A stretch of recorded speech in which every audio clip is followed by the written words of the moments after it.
Baik, Assalamualaikum warahmatullahi wabarakatuh. Selamat pagi, Bapak Ibu, salam sehat dan salam bahagia untuk kita semua. Alhamdulillahirabbil alamin, wassalatu wassalamu ala asrafil anbiya'i wal mursalin, sayyidina wa maulana Muhammadin wa ala alihi wa sahbihi ajmain amma ba'du. Yang terhormat Bapak Syaugi SEMKes selaku Direktur Umum Rumah Sakit Yasmin, yang terhormat Pimpinan Lembaga Manajemen Infak Bapak Taufik Abu Abdullah, yang kami hormati narasumber kita pada pagi hari ini, ada Ayah Irwan dan seluruh peserta seminar yang telah bergabung melalui Zoom kita pada hari ini. Pertama-tama, marilah kita panjatkan puji syukur kehadirat Allah Subhanahu wa Ta'ala karena atas limpahan rahmat dan karunia-Nya sehingga kita dapat berkumpul secara virtual dalam keadaan sehat walafiat untuk mengikuti seminar parenting bersama Ayah Irwan pada hari ini, Sabtu 27 Juni 2026. Salawat serta salam semoga senantiasa tercurahkan kepada junjungan kita Nabi Muhammad SAW beserta keluarga, sahabat, dan seluruh umatnya hingga akhir zaman. Baik Bapak Ibu, untuk membuka acara webinar parenting kita pada hari ini, marilah bersama-sama kita membaca basmalah dan dilanjutkan Al-Fatihah. Berdoa mulai.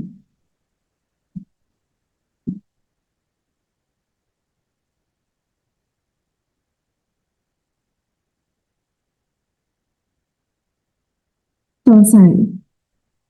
Alhamdulillah. Untuk acara yang selanjutnya, mari kita dengarkan bersama-sama sambutan dari Direktur Umum Rumah Sakit Yasmin kepada Bapak Syaugi SEMKes. Kami persilahkan. Assalamualaikum warahmatullahi wabarakatuh. Waalaikumsalam warahmatullahi wabarakatuh. Alhamdulillahirabbil alamin wassalatu wassalamu ala Rasulillah wa ala alihi washabihi ajmain. Amma ba'd.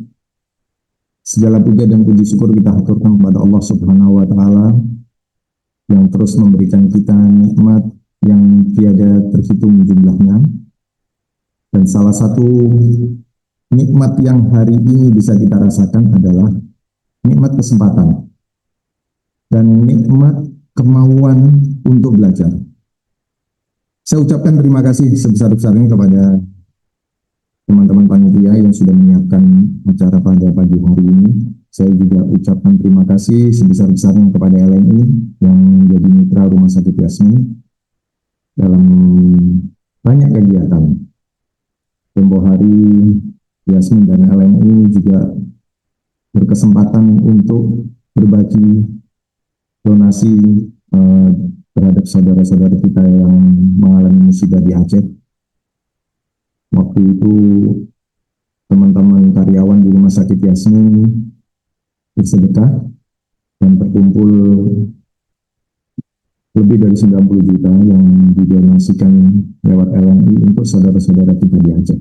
Dan masih banyak kegiatan lagi, kegiatan-kegiatan kemanusiaan yang dikolaborasikan antara Rumah Sakit Yasmin dan LNI. Sekali lagi terima kasih sebesar-besarnya pada teman-teman LNI. Ada koreksi nih, 122 juta, Masya Allah, Alhamdulillah. Alhamdulillah. Saya kurang update yang terakhir nih, angkanya.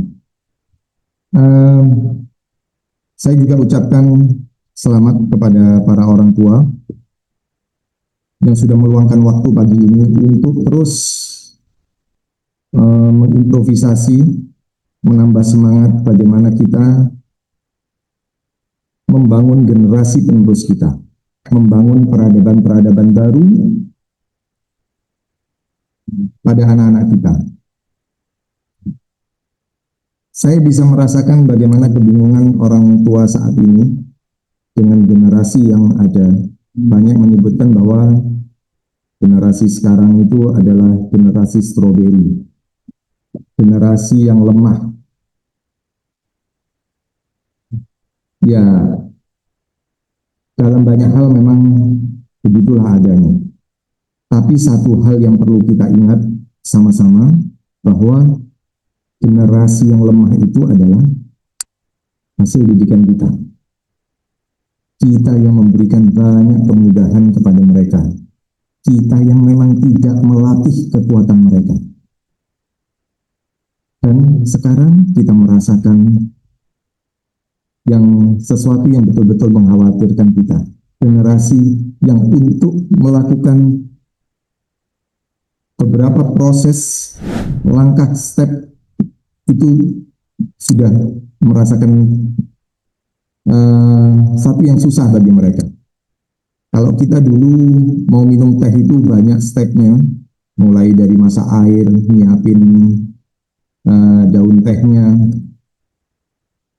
habis itu nyiapin gulanya, terus dituang, ditunggu hangat, disaring, baru kita minum.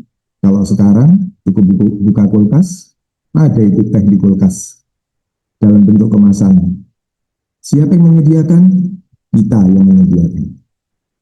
Dan banyak lagi kemudahan-kemudahan yang membuat anak-anak kita itu tidak bertumbuh.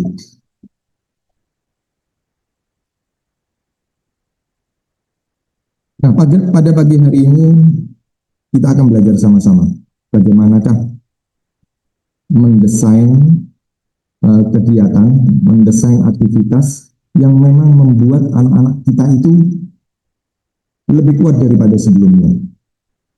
Sehingga kita bisa lebih optimis menatap masa depan anak-anak kita. Rumah Sakit Yasmin tahun ini, bulan ini adalah tahun ke-40. Rumah Sakit Yasmin berkontribusi terhadap masyarakat Banyuwangi dan sekitarnya. Alhamdulillah, sebuah perjalanan yang panjang dan penuh tantangan. Tapi alhamdulillah sejauh ini Rumah Sakit Yasmin terus bisa menebar manfaatnya dan besar harapan ke depannya Rumah Sakit Yasmin akan terus menebar manfaat. Hampir 20 tahun Rumah Sakit Yasmin itu fokus juga pada edukasi. Jadi edukasi itu bukan baru setahun 2 tahun, enggak.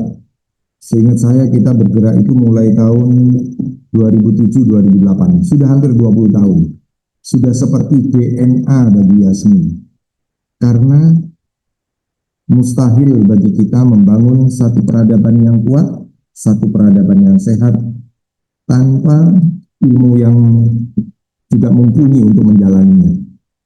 Oleh karena itu Rumah Sakit Yasmin walaupun tidak ada di pendidikan formal, tetapi kami bekerja sama dengan banyak sekolah, banyak lembaga untuk terus mengedukasi masyarakat, orang tua, anak-anak, dan semua elemen-elemen masyarakat yang kita rasa memang perlu untuk ditingkatkan edukasinya.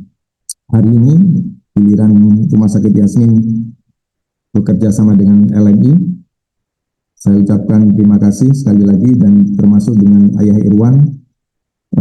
Besar harapan pada pagi hari ini kita akan belajar banyak, Ayah Irwan, dan buat para orang tua selamat menikmati perjalanan hari ini, edukasi-edukasi yang insya Allah menarik, dan kita sama-sama akan belajar, kita sama-sama akan membangun peradaban yang jauh lebih kuat daripada sebelumnya.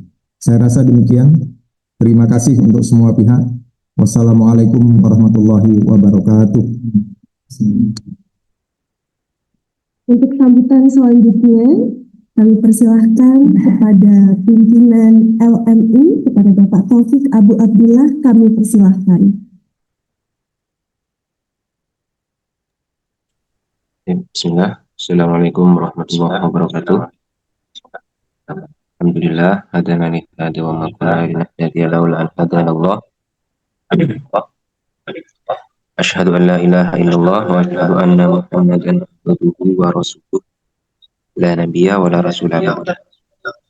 Segala puji dan puji hanya milik Allah yang telah memberikan berbagai macam nikmat kepada kita. Wabil khusus nikmat iman dan Islam, dan juga nikmat sehat bagi yang sehat. Yang sakit pun bisa jadi nikmat karena menjadi penggugur dosa, insyaallah. Salam salam mudah-mudahan tetap terlimpahkan kepada junjungan dan keluarga semua dan juga di jalannya hingga esok. Dan mudah-mudahan kelak kita bisa bersama beliau sallallahu alaihi wasallam di surga Allah Subhanahu wa taala. Amin. Yang pertama kami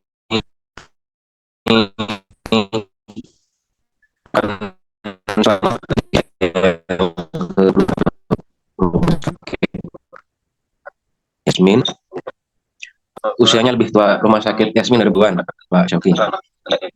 Yasmin, cek, bisa jelas suara saya?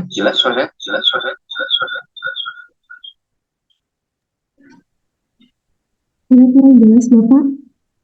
Sepertinya kendala sinyal mematikan video.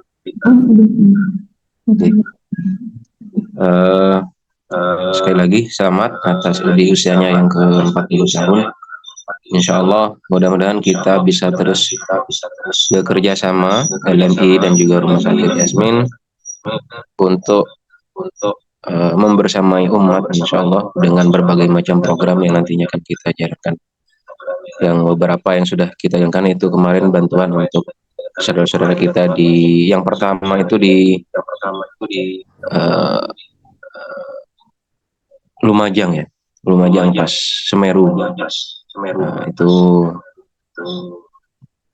lalu yang kedua untuk saudara-saudara kita di Aceh dan juga Sumatera itu yang alhamdulillah dari karyawan dan juga dari Rumah Sakit Yasmin itu terkumpul alhamdulillah di 122 juta seingat saya. Insyaallah. Mudah-mudahan apa yang telah diberikan, yang telah disalurkan melalui kami di LMI menjadi tabungan pahala untuk kawan-kawan dan juga staf, karyawan dan juga pimpinan Rumah Sakit Yasmin.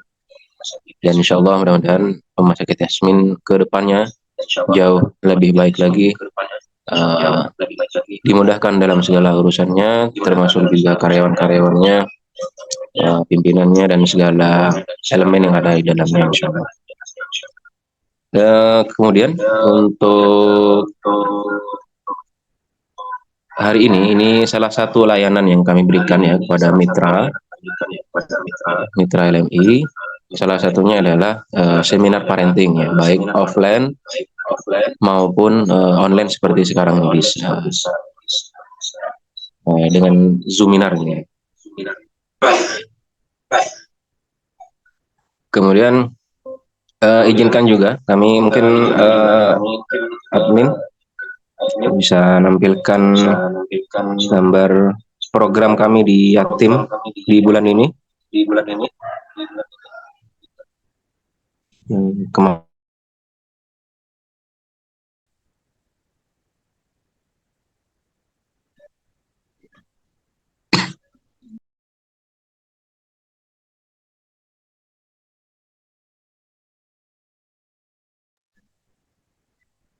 Barangkali bisa di-share program Muharram LMI yang kemarin kita kirimkan.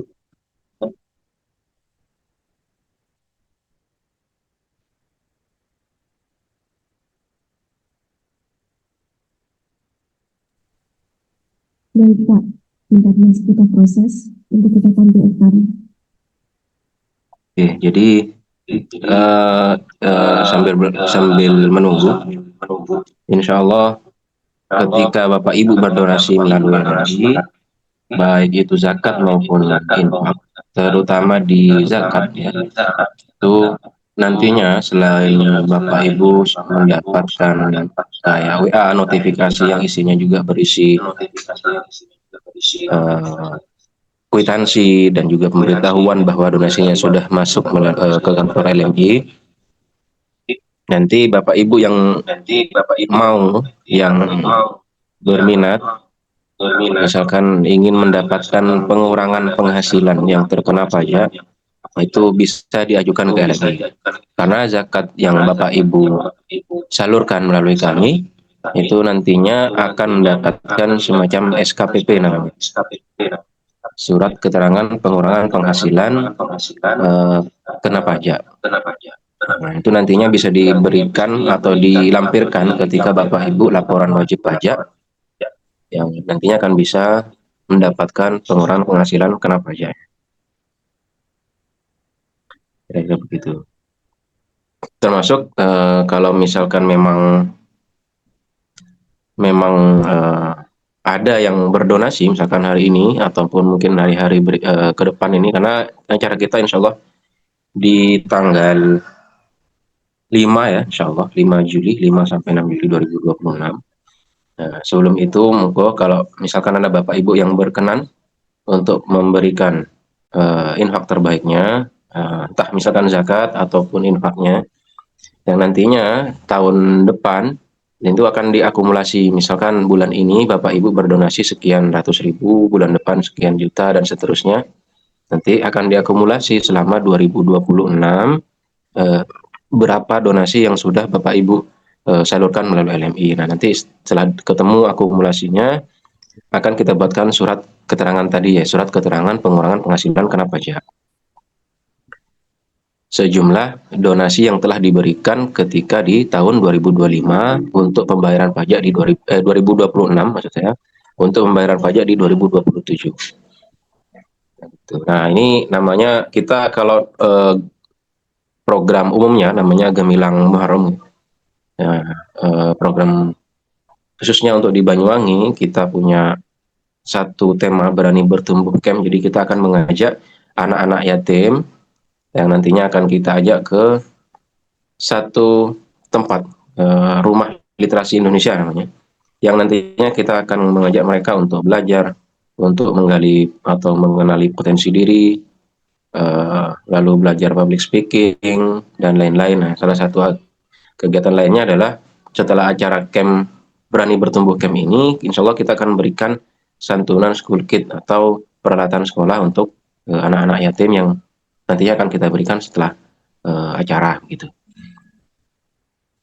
Nah, untuk transfer, Bapak Ibu bisa scan QRIS atau nanti kita upload di grup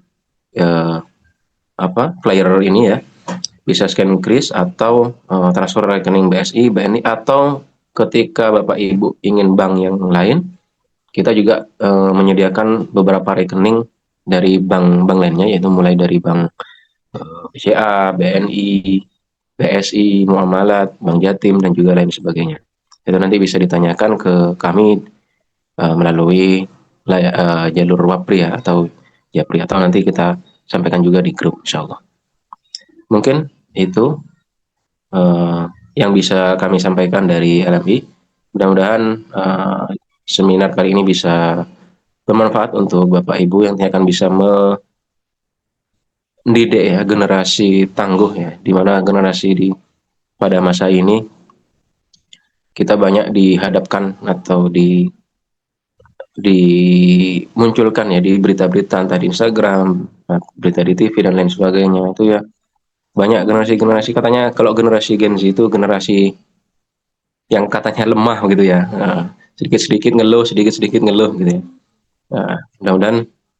Mudah-mudahan dengan seminar ini kita bisa mendidik anak-anak kita untuk menjadi generasi tangguh yang juga memiliki attitude dan juga agama yang bagus ya di sisi Allah Subhanahu wa taala. Mungkin itu yang bisa kami sampaikan, dan terakhir insya Allah akan kami sediakan satu buah buku. Nah, ini lupa saya enggak ini ya bukunya. Satu buah buku parenting. Nanti coba saya anu di grup ya, saya share di grup bukunya insya Allah di lain hari ya, entah besok atau mungkin nanti sore. Nah, hadiah ini akan kami berikan untuk Bapak Ibu yang sudah meluangkan atau memberikan infak terbaiknya untuk acara Muharram ini di angka minimal di 500.000 rupiah. Mungkin itu yang bisa kami sampaikan. Kurang lebihnya mohon maaf. Assalamualaikum warahmatullahi wabarakatuh. Baik, terima kasih Bapak Taufik atas sambutannya dan terima kasih pula atas pesan serta harapan yang telah disampaikan. Semoga kolaborasi yang baik ini terus menghadirkan manfaat bagi masyarakat, khususnya juga dalam mendukung tumbuh kembang keluarga Indonesia. Baiklah Bapak Ibu, selanjutnya kita akan memasuki sesi inti, yaitu parenting bersama Ayah Irwan. Namun sebelumnya, perkenalkan saya Ria sebagai moderator yang akan memandu jalannya acara pada sesi seminar ini hingga penutupan nanti. Dan sebelum dimulai, kami mohon izin untuk kita lakukan dokumentasi. Jadi kami mohon Bapak Ibu untuk mengaktifkan kameranya terlebih dahulu. Sekarang sudah ada 61 peserta untuk kita lakukan dokumentasi.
Baik, terima kasih. Baik Bapak Ibu yang berbahagia, ini kan tadi sudah disampaikan bahwa generasi saat ini tuh daya juangnya rendah ya istilahnya. Untuk itu masa kanak-kanak ini kan merupakan fondasi penting dalam membentuk karakter seseorang. Ketangguhan ini bukanlah suatu yang muncul begitu saja, melainkan kemampuan yang dapat ditumbuhkan sejak dini melalui pola asuh yang tepat, komunikasi yang sehat, lingkungan juga yang mendukung. Untuk itu, pagi ini kita akan belajar bersama dari narasumber yang telah banyak menginspirasi para orang tua dalam mendampingi proses tumbuh kembang anak. Dengan penuh hormat, mari kita sambut Ayah Irwan yang pada kesempatan ini akan membawakan materi dengan judul Membangun Ketangguhan Anak Sejak Dini. Kepada Ayah Irwan, kami persilahkan. Ya baik, makasih banyak Bu Ria. Bismillahirrahmanirrahim. Assalamualaikum warahmatullahi wabarakatuh. Mudah-mudahan Allah izinkan suara saya bisa didengar oleh Bapak dan Ibu-Ibu semua. Insyaallah. Alhamdulillahirrabbilalamin. Allahumma shalli ala Muhammad wa ala Muhammad. Pak Direktur yang dimuliakan Allah Subhanahu wa taala, salam hormat saya pada Pak Direktur sudah 40 tahun Rumah Sakit Yasmin. Mudah-mudahan satu saat pengen sekali berkunjung ke Banyuwangi.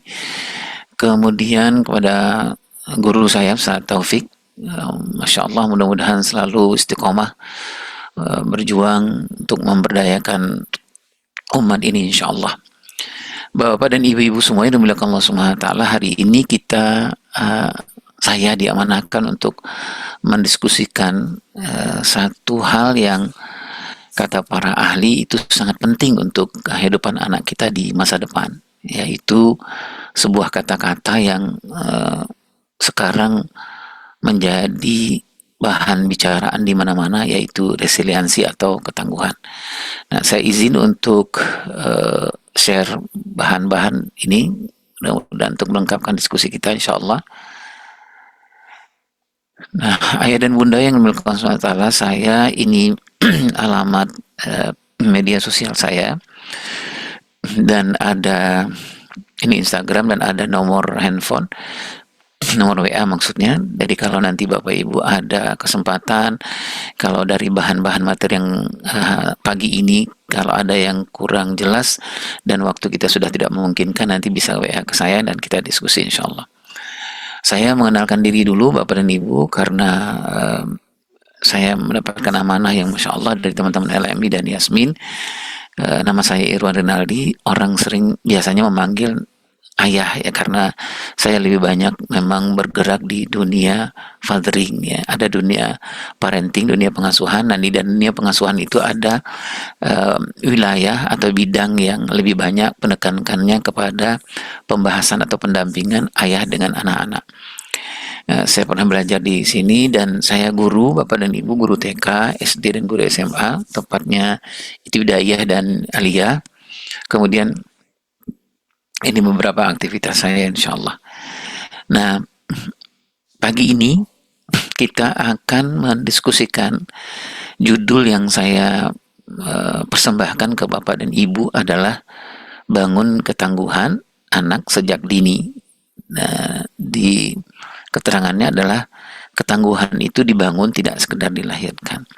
Apakah anak-anak kita, pertanyaannya, apakah anak-anak kita punya ketangguhan? Punya, itu Bapak Ibu ya.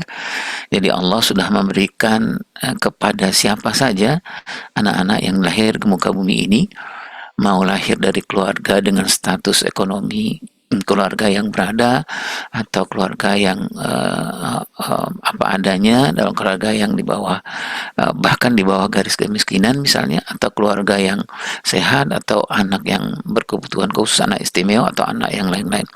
Semuanya Allah sudah amanahkan ketangguhan. Nah, ketangguhan itu Bapak dan Ibu yang dimiliki Allah SWT, nanti kalau kita mengenal di dalam dunia pengasuhan itu tidaknya ada di dua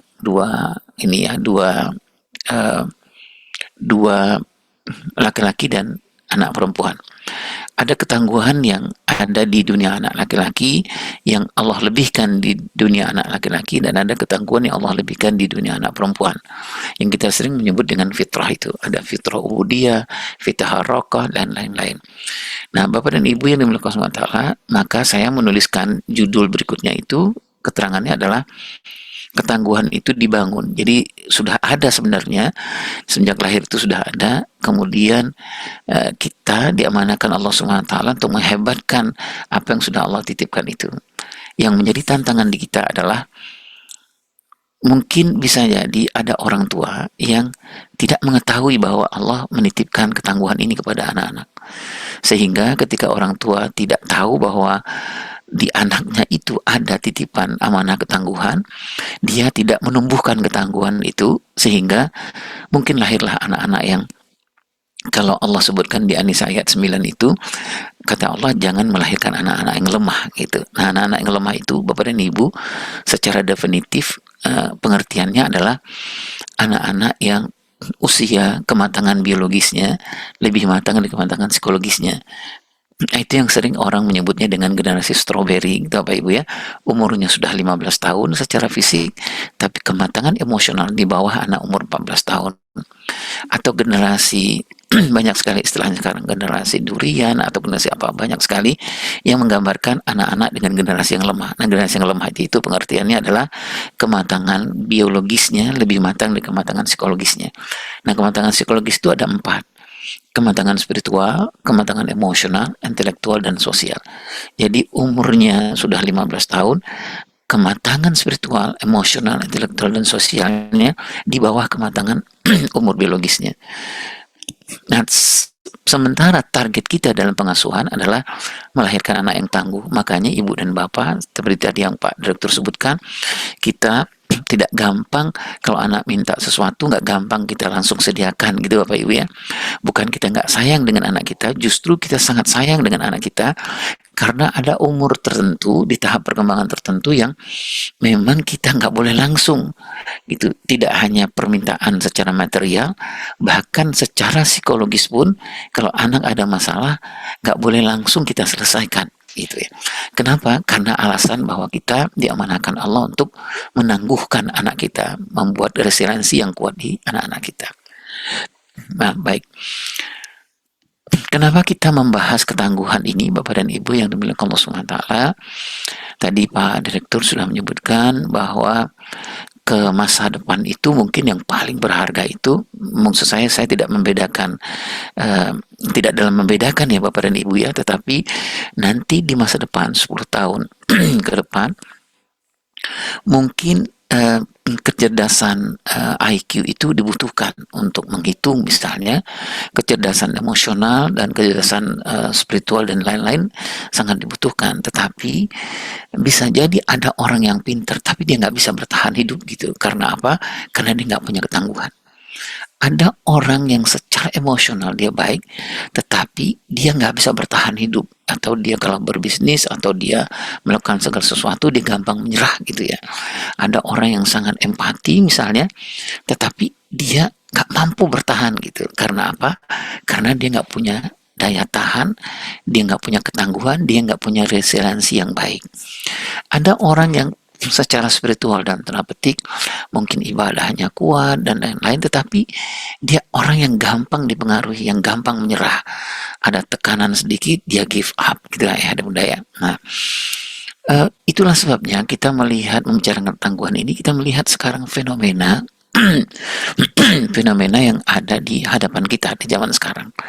Satu, ada namanya fenomena belas gitu Bapak Ibu ya. Fenomena belas itu adalah singkatan 19 itu, dan ini terjadi di Indonesia ya, terutama di zaman-zaman sekarang.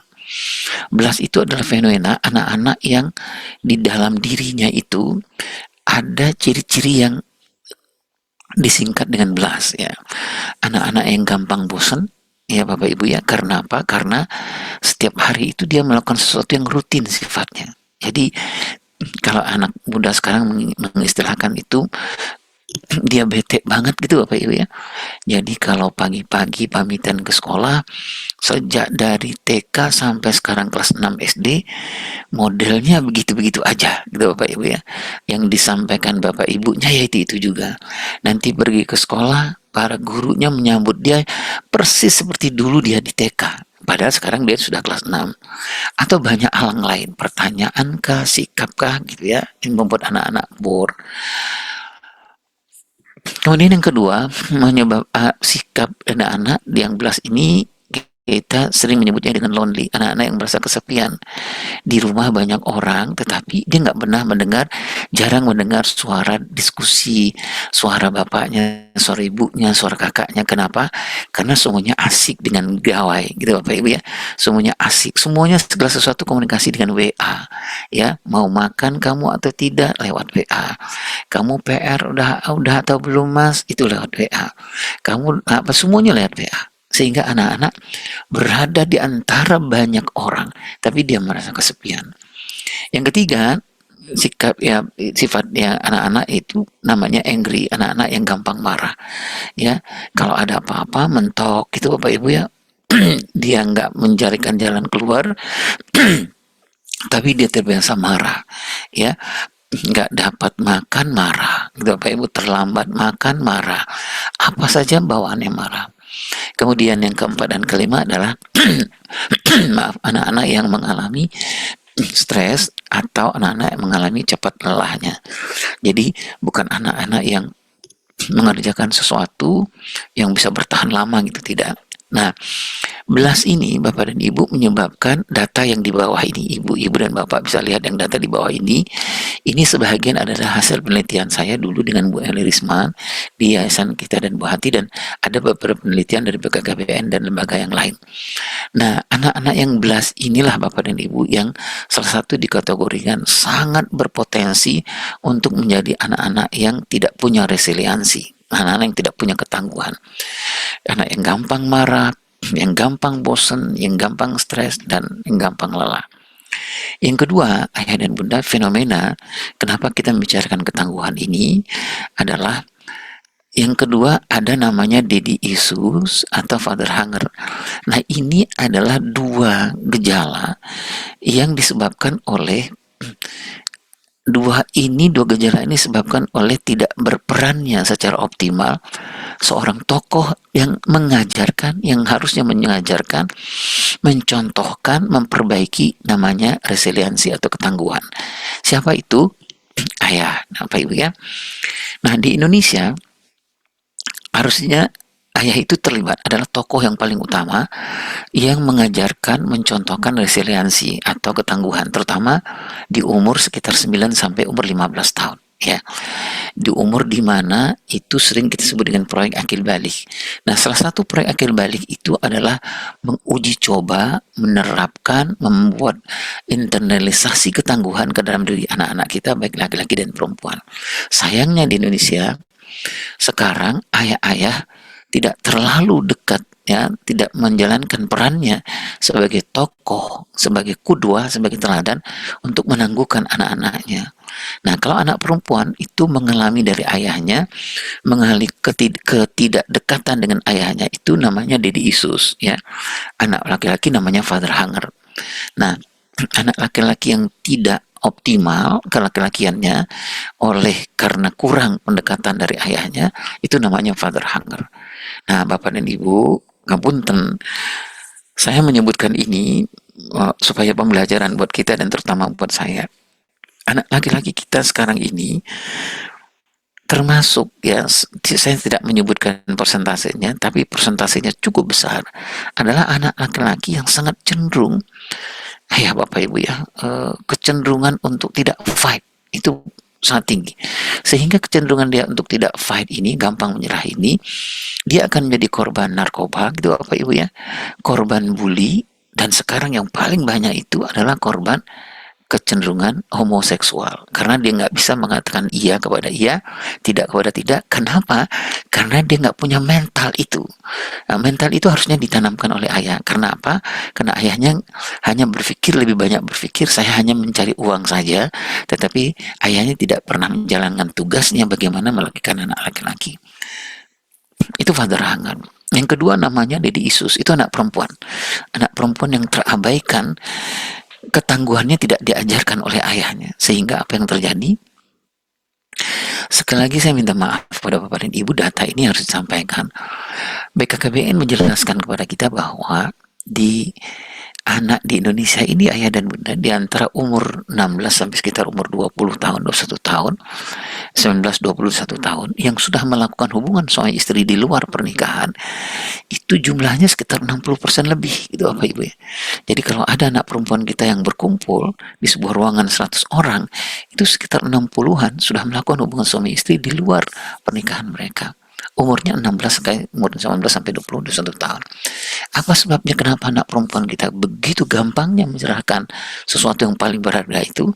Nah, itu yang kita sebut dengan daddy issues. Ketangguhannya itu nggak berkembang dengan baik karena disebabkan oleh tokoh yang bernama ayah ini tidak menjalankan amanahnya, yaitu melatih ketangguhan kepada anak perempuannya.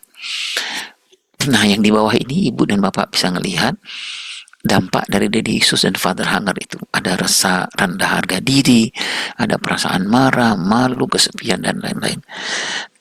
Berikutnya, nah ini yang tadi saya sebutkan itu, Allah mengingatkan kepada kita di An-Nisa ayat 9 itu, jangan meninggalkan anak yang lemah. Nah, anak yang lemah itu adalah anak yang umur biologisnya lebih matang umur psikologisnya. Bapak Ibu melihat nggak di hadapan kita sekarang ini dalam kehidupan sehari-hari, kita menjumpai ada anak yang kalau orang menyebutnya generasi stroberi atau generasi durian montong atau lain-lain ya, yang anak umurnya sudah 18 tahun, tetapi kematangan spiritualnya, kematangan emosionalnya, cara berpikirnya itu persis masih seperti anak umur 10 tahun. Banyakkah itu? Saya, karena pekerjaan saya mendampingi anak-anak ini, saya hampir setiap hari menjumpai 10 anak, 20 anak, 50 anak yang mengalami bahwa dia ini usianya sudah usia 15 tahun, tapi kematangan cara berpikirnya seperti anak umur 9 dan 10 tahun. Itulah yang salah satu alasan kenapa kita membahas kita harus melahirkan, menumbuhkan ketangguhan kepada diri anak kita. Nah, usia anak yang seperti ini, Bapak Ibu, generasi stroberi inilah yang menjadi potensial untuk menjadikan delivery dalam dunia narkoba, diancam di dunia bully, kemudian yang tadi itu anak perempuan, kemudian seks bebasnya sangat luar biasa sekarang, anak laki-laki kecenderungan untuk homo itu sangat tinggi sekali karena mengalami tadi itu ketangguhan yang kurang. Nah, itu tentang anak-anak. Nah, sekarang kita melihat kenapa kita bicara ketangguhan. Di dunia ini Bapak dan Ibu bisa lihat di Global Parent Survey, ada survei yang menanyakan kepada orang tua di seluruh dunia ini tentang anak-anakmu itu siapa yang mengajarkan? Semuanya, mengajarkan semuanya, mengajarkan akidah, ibadah, akhlak dan lain-lain, termasuk mengajarkan ketangguhan itu siapa? Indonesia di seluruh dunia ini orang tua yang menjawab semuanya kami serahkan ke sekolah itu nomor 2 di dunia, gitu Bapak Ibu. Yang nomor 1 India. Jadi kebayang ya Bapak dan Ibu yang berkah Ta'ala, kita ingin mengirim anak-anak kita di masa depan itu anak-anak yang punya ketangguhan luar biasa, sementara orang tuanya nggak terlibat, karena orang tuanya lebih banyak serahkan itu ke sekolah, gitu Bapak Ibu. Alhamdulillah kalau sekolahnya mengerti. Nah, gitu Bapak Ibu ya.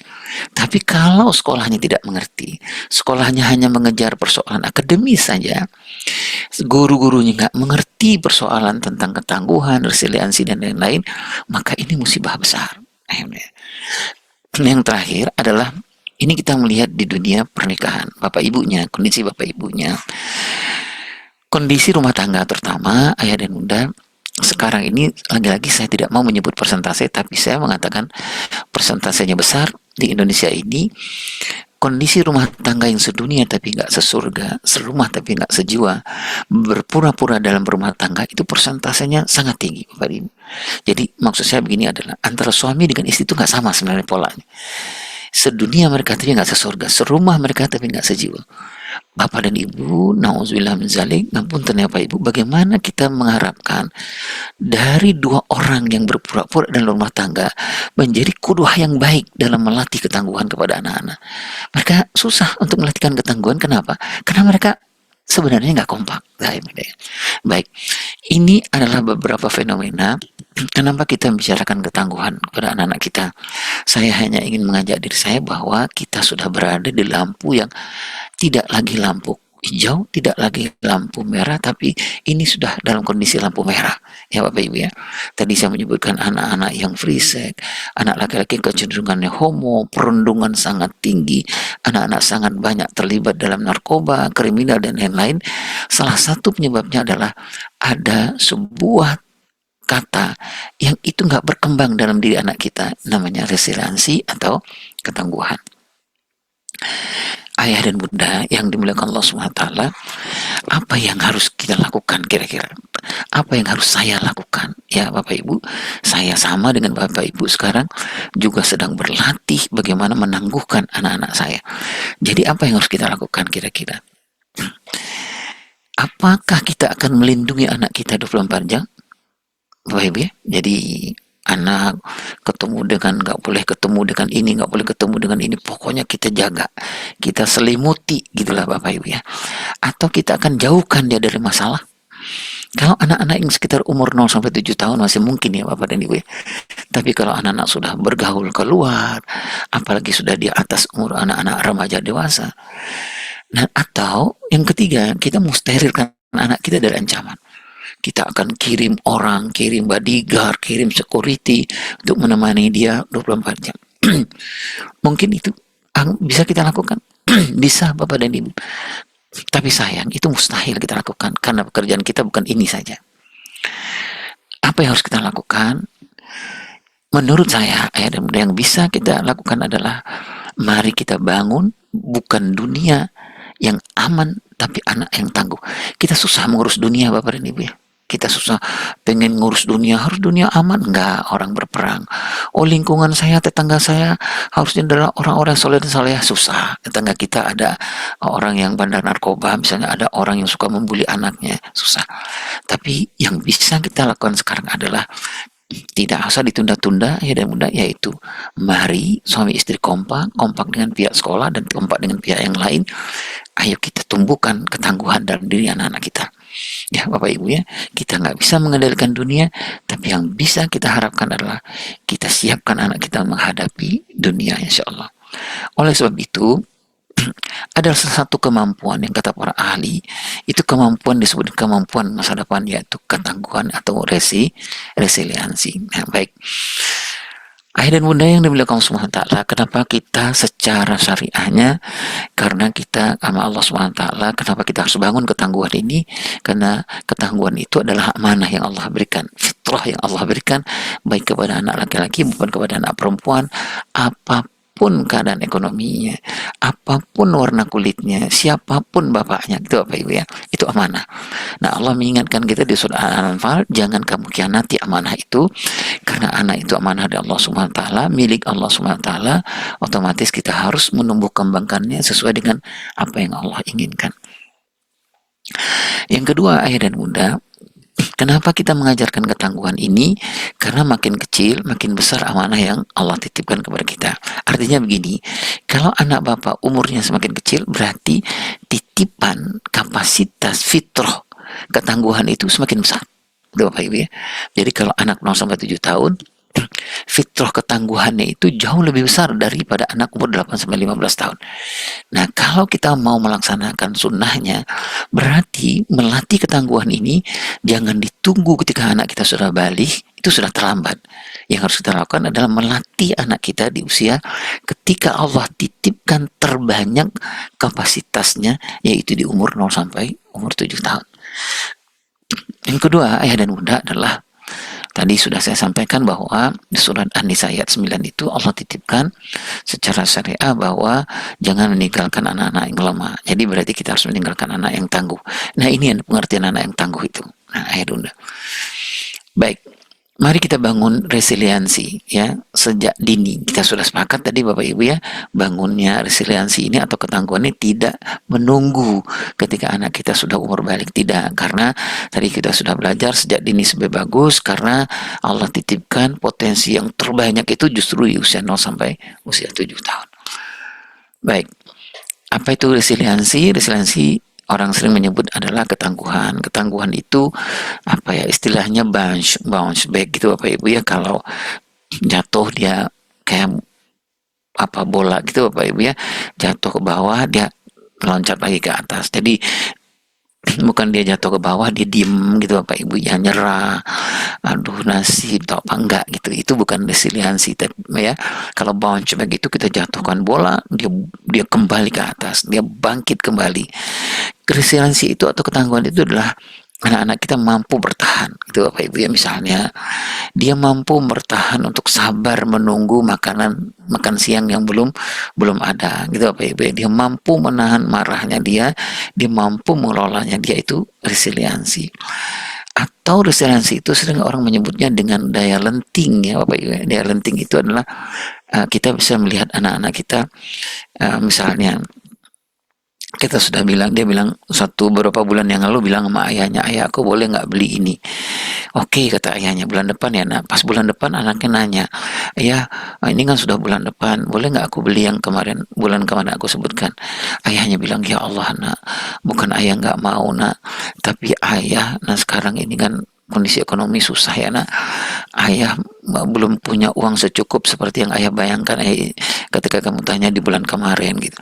Nah, ada anak yang langsung ngamuk gitu Bapak Ibu ya, langsung marah, pokoknya gitu Bapak Ibu. Itu berarti resiliensinya rendah atau ketangguhannya. Ada anak yang bagi dia nggak ada masalah gitu ya, sudah disebutkan oleh ayahnya ini alasan-alasannya, dia mengatakan ya bagi ayah nggak apa-apa gitu. Sama seperti ketika Nabi Ibrahim mengatakan kepada Nabi Ismail bahwa nak maaf, ayah disuruh sama Allah menyembelihmu gitu Bapak dan Ibu ya, dan pikirkanlah apa pendapatmu. Nabi Ibrahim nggak marah, Nabi Ismail nggak marah-marah gitu. Tapi Nabi Ismail punya bounce back, punya resiliensi, punya ketangguhan yang luar biasa. Nabi Ismail mengatakan nggak apa-apa ya, kalau itu perintah Allah, ayah lakukan gitu Bapak Ibu ya. Nah, berita baiknya Bapak Ibu adalah ketangguhan itu, resiliensi itu tidak dibangun di luar Bapak Ibu ya. Di luar itu hanya mitra saja untuk membangun resiliensi, sekolah, masjid dan lain-lain. Ketangguhan itu kabar gembiranya adalah ada di tangan Bapak dan Ibu. Ketangguhan itu dilatih dan dibangunnya dari rumah gitu Bapak Ibu. Nah, yang menjadi tantangan kita tadi yang saya sebutkan dari awal, ada orang tua yang padahal ketangguhan itu dibangun oleh orang tua di rumah, dia amanahkan lagi kepada orang lain gitu Bapak Ibu ya. Amanah Allah dia ambil, amanah Allah ini dia amanahkan lagi kepada orang lain, apakah itu ke sekolah atau kemana gitu. Sehingga apa? Kosonglah ya ketangguhan itu, pembangunan ketangguhan itu dari rumah. Ini teknisnya ayah dan bunda ya. Mari membangun resiliensi sejak dini, ketangguhan sejak usia dini. Kita nanti akan melihat bagaimana resiliensi sesuai dengan tahap perkembangan, karena resiliensi itu kan nggak bisa dibangun dadakan ya Bapak dan Ibu, nggak bisa dibangun hanya ketika anak umur 15 tahun ke atas, tidak. Resiliensi itu dibangunnya sejak dari kecil ya. Resiliensi itu dibangunnya bertahap terus gitu Bapak Ibu ya, dari 0 sampai 1 ketika ketika sebelum, bahkan dikatakan oleh para ahli itu membangun resiliensi itu bahkan sebelum lahir gitu ya, dengan Bapak Ibunya menguatkan resiliensinya. Nah nanti Bapak Ibu, nah ada lagi pembangunan resiliensi 0 sampai 7 tahun. 0 sampai 7 tahun itu nanti dibagi. Ada pembangunan resiliensi di umur 0-2 tahun yang sering orang menyebut dengan umur 1000 hari itu. Kemudian ada dibangun lagi ketika di umur 3 sampai 4 tahun, di umur 5 sampai 6 sampai umur 7 tahun ya. Jadi tahap-tahap perkembangan yang berbeda. Yang kedua, lebih teknis. Ini tips saja Bapak Ibu, bagaimana kita membangun resiliensi. Nanti ada beberapa tips, petunjuk praktis yang bisa kita lakukan di rumah insya Allah. Mari kita bangun resiliensi sesuai dengan tahap perkembangan anak kita. Ini kesimpulannya Bapak Ibu ya. Tadi Pak Direktur menyebutkan bagaimana kita, anak-anak kita sekarang ini kurang ketangguhannya, gampang menyerahnya gitu. Nah ini prosesnya membangun ketangguhan anak laki-laki dan perempuan. Bapak Ibu, nanti di usia hasil itu kita ngelihatnya di atas umur 21 tahun, 23 tahun. Nah ini yang saya kursor, yang saya lingkari sebelah paling kanan. Ini hasilnya nanti Bapak Ibu ya, ketangguhan laki-laki itu seperti apa, ketangguhan anak perempuan itu seperti apa. Nah ini masa-masa prosesnya 0 sampai 7 tahun, 8 sampai 14 tahun, 15 sampai umur 23 tahun, 21 tahun. Ya, ujungnya targetnya itu adalah anak yang tangguh gitu Bapak Ibu ya. Anak laki-laki yang tangguh, anak perempuan yang tangguh. Anak laki-laki melatih ketangguhan anak laki-laki dan perempuan berbeda ya. Allah menyebutkan innallaha astafa Adama Nuhan wa ala Ibrahim wa ala Imran. Ya, ada beberapa sentuhan-sentuhan rujukan yang berbeda gitu Bapak Ibu ya, menangguhkan anak laki-laki ya. Nah, apa targetnya nanti Bapak Ibu di usia 21, 23 tahun nanti itu, ketangguhan anak laki-laki yang sering disebut dengan kelaki-lakian itu, setidak-tidaknya para ulama menyebutkan 7 ketangguhan kelaki-lakian itu. Satu adalah anak laki-laki kita kelak kemudian hari di umur 23 tahun ke atas punya kelaki-lakian yang disebut dengan ubudiyah, ketangguhan yang segala sesuatu ini di dunia ini dia meyakini betul bahwa bukan karena kehebatan dia, tapi karena kehebatan Allah Subhanahu wa taala. Ya.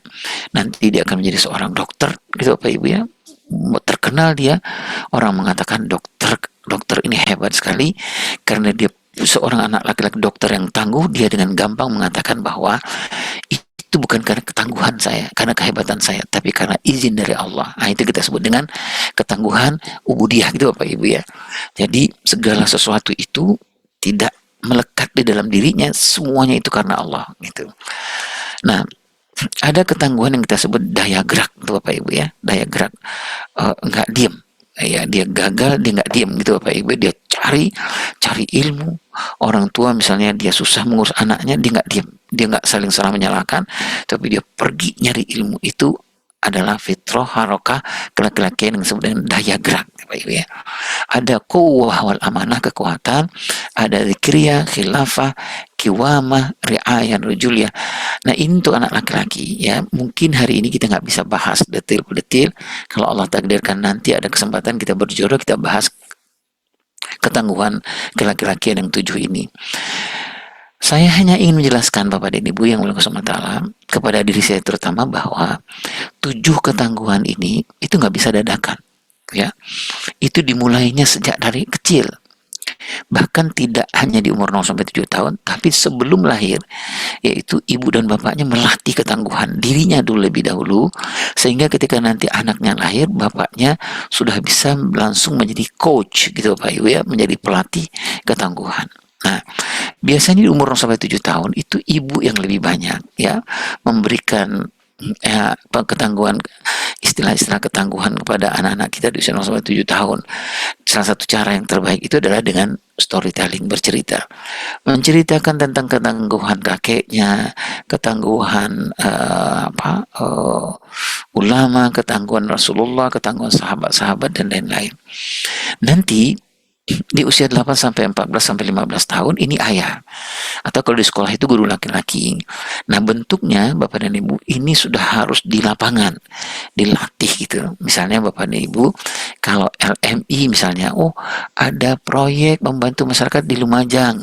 Nah, kalau ada anak laki-laki Bapak dan Ibu umurnya 15 tahun, datang ke kantor LMI, bilang, oh Pak LMI, proyek membantu saudara-saudara kita Lumajang itu kapan mulainya? Besok Bu. Ibu dan bapak boleh nggak titip anak saya untuk latihan? Itu Bapak Ibu ya.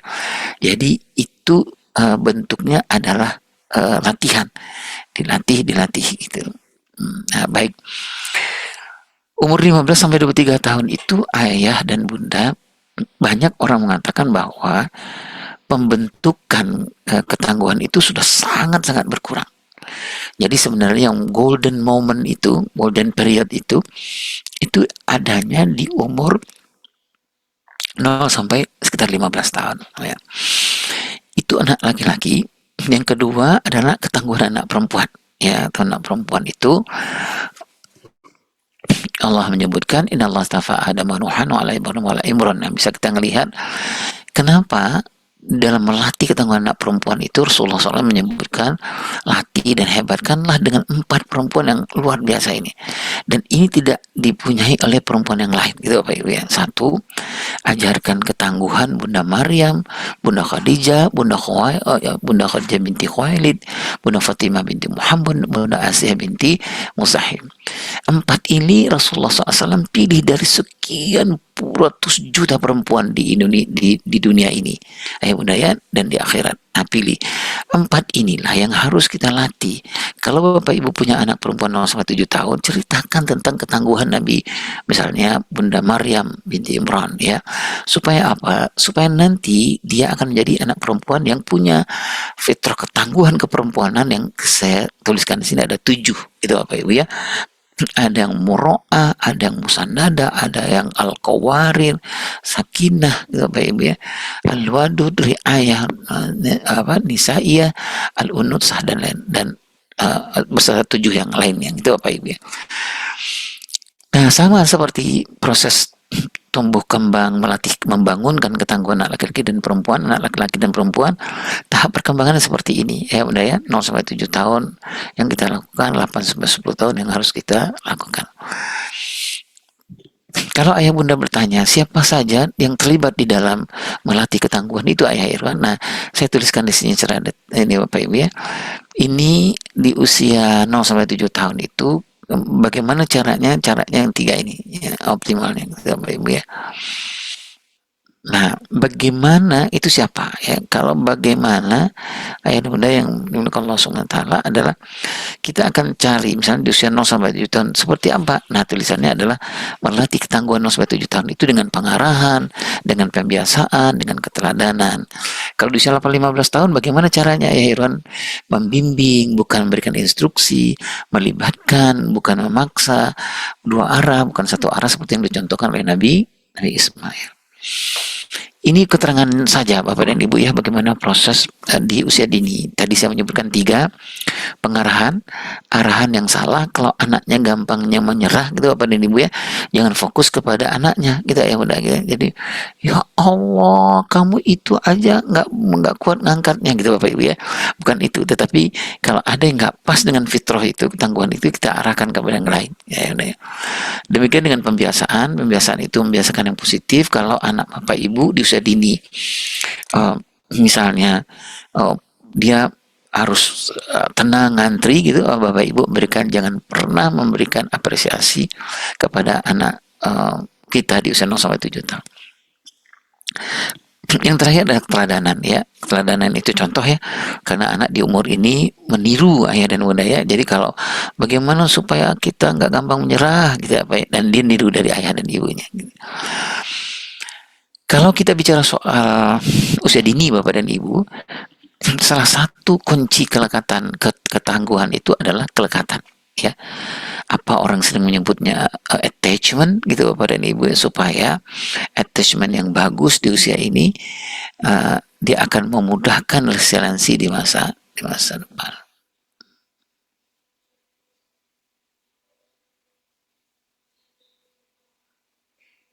Baik. Kemudian ini usia balik, ayah dan bunda. Usia balik itu sementara ini ya oke.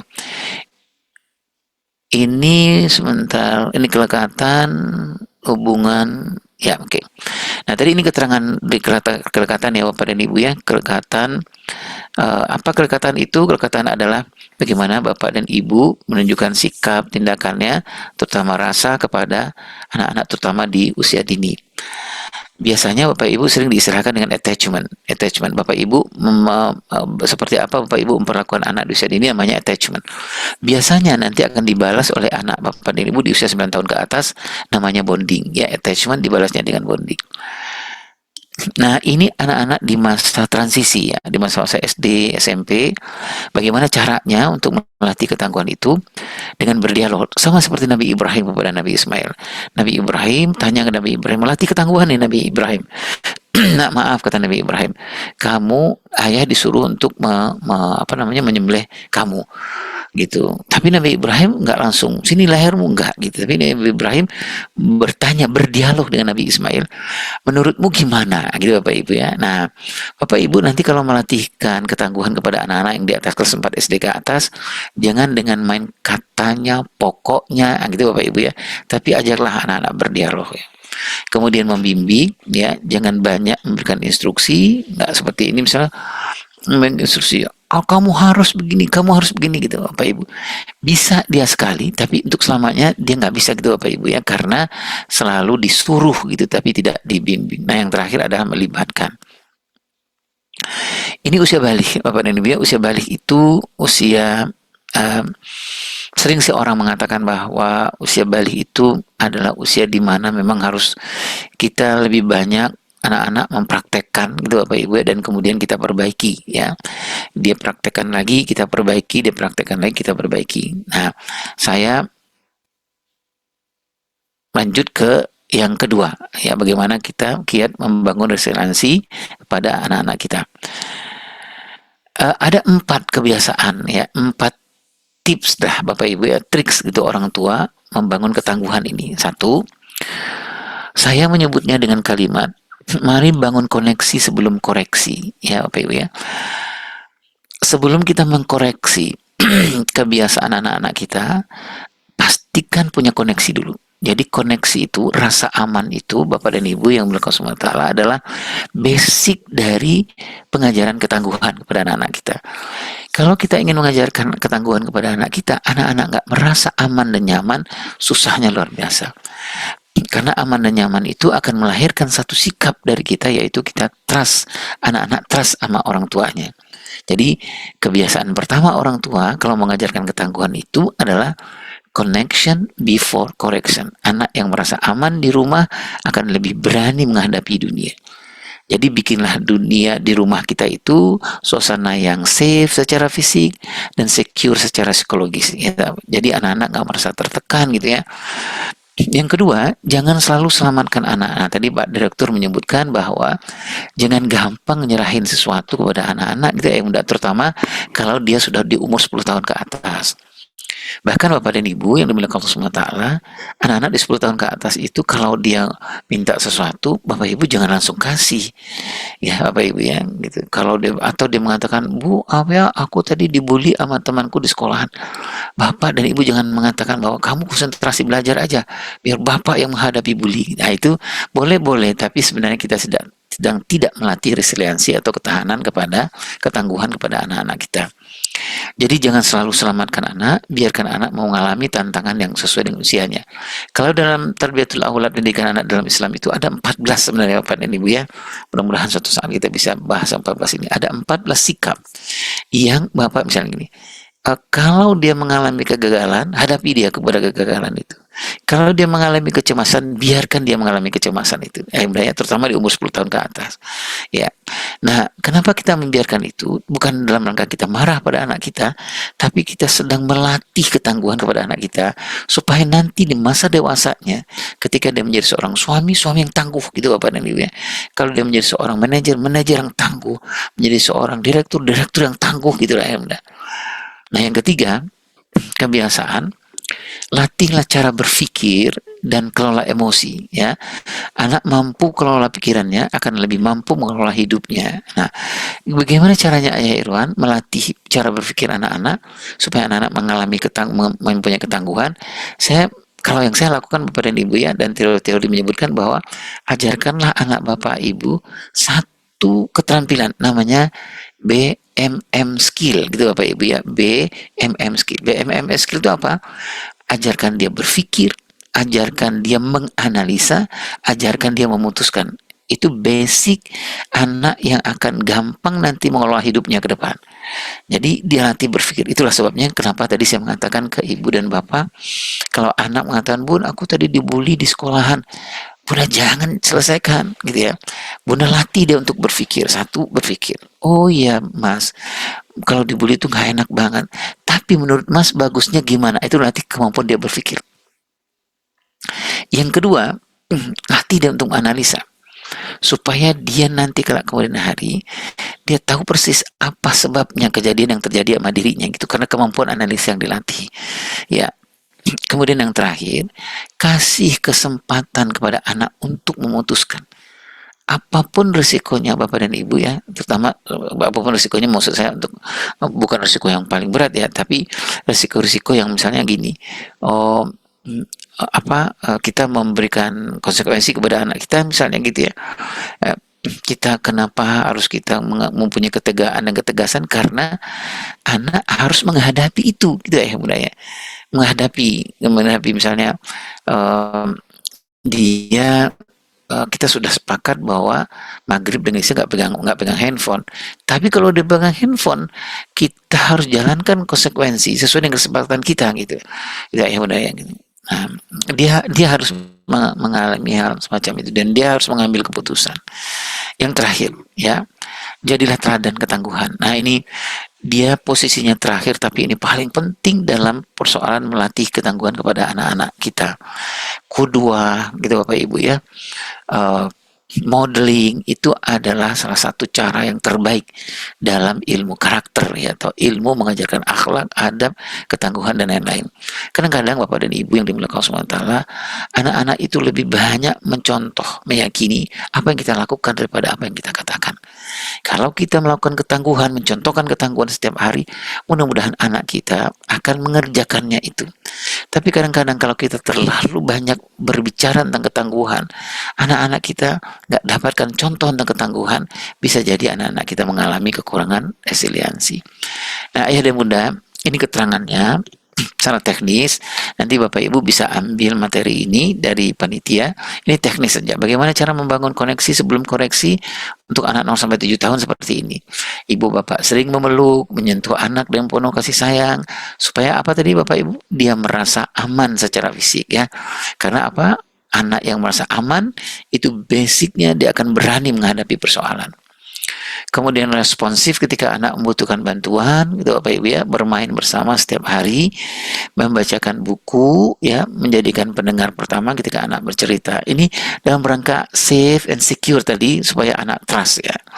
Kalau anak 7-14 tahun seperti apa ya Irwan? Membangun koneksi itu. Nah, saya tuliskan di sini, makan bersama tanpa gawai gitu Bapak Ibu ya.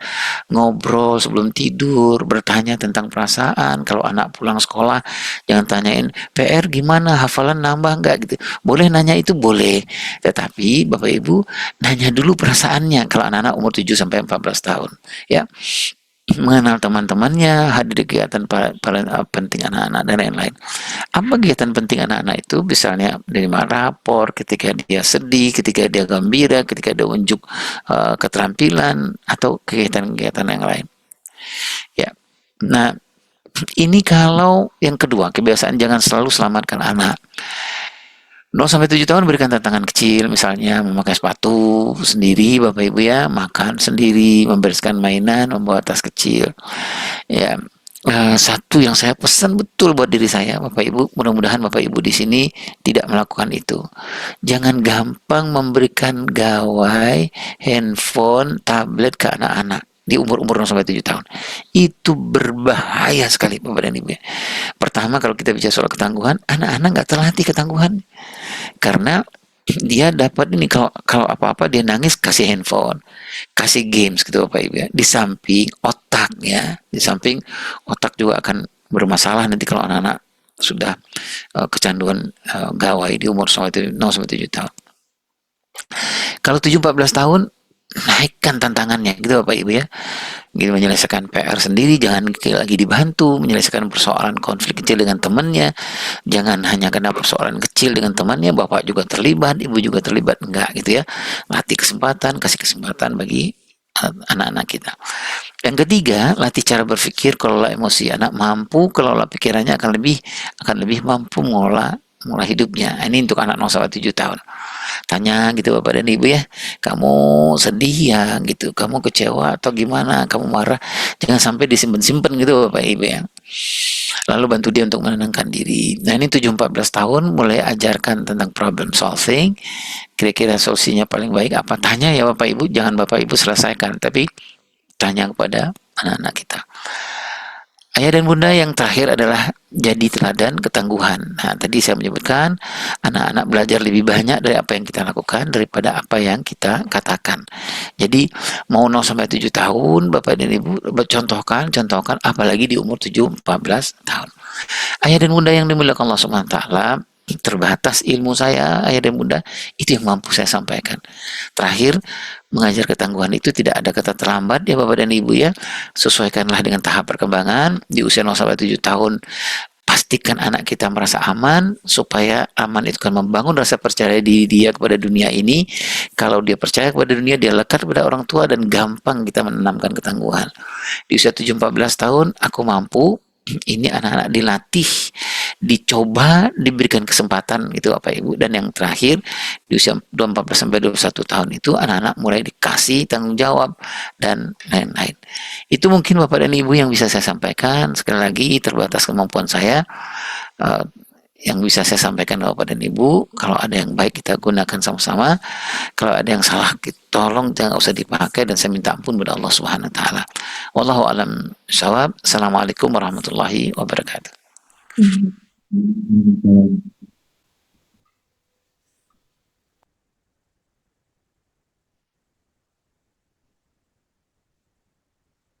Baik, terima kasih untuk Ayah Irwan atas pemaparan materinya yang Masya Allah sangat inspiratif dan penuh wawasan ya.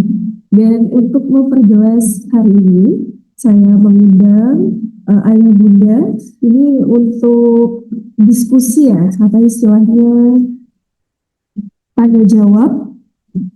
Untuk itu saya mengundang peserta hari ini yang telah hadir untuk bertanya. Saya mulai dengan memberi kesempatan empat penanya terlebih dahulu. Silakan penanya bisa mengaktifkan kameranya dan jangan lupa untuk menghidupkan audionya ya, dan menyebutkan nama beserta pertanyaannya. Silakan dibantu untuk panitia yang ingin bertanya. Kita buka 4 penanya terlebih dahulu terkait materi kita pada hari ini. Ini Bunda Ayah Syifa.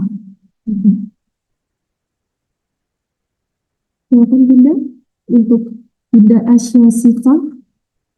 Terima kasih Mbak Ria. Assalamualaikum warahmatullahi wabarakatuh. Perkenalkan Ayah Irfan, saya Bunda Asya Syifa. Saya ingin menanyakan, mungkin ada sedikit discuss. Kami tinggal bareng. Kami hidup bareng dengan Uti sama Kakung. Salah satu sisi, kami ingin anak kami menjadi pribadi yang struggle.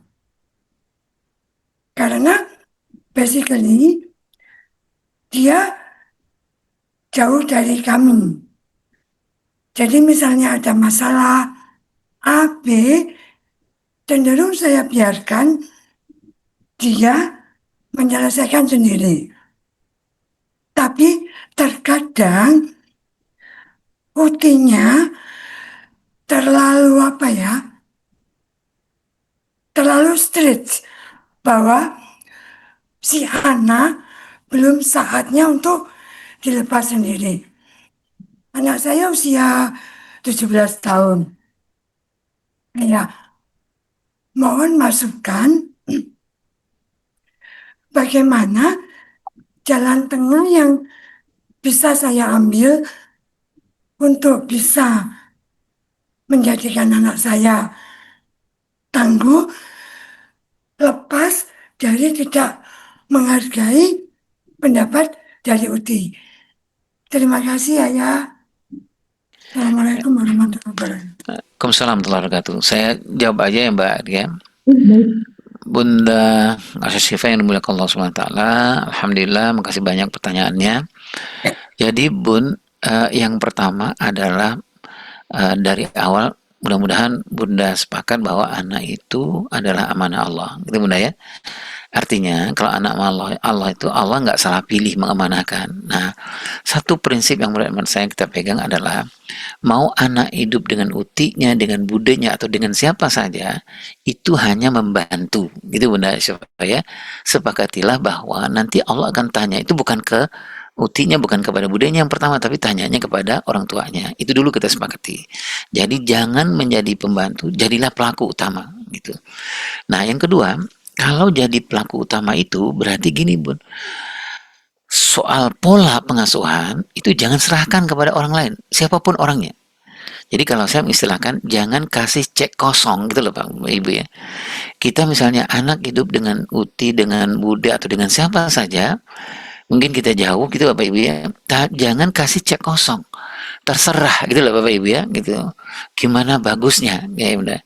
Tapi menurut hemat saya adalah Bunda dengan suami sampaikan pola kami itu begini, ya gitu Bapak Ibu ya, pola kami itu begini. Nah, sehingga orang yang membantu kita bermitra dengan kita tidak menerima cek kosong gitu.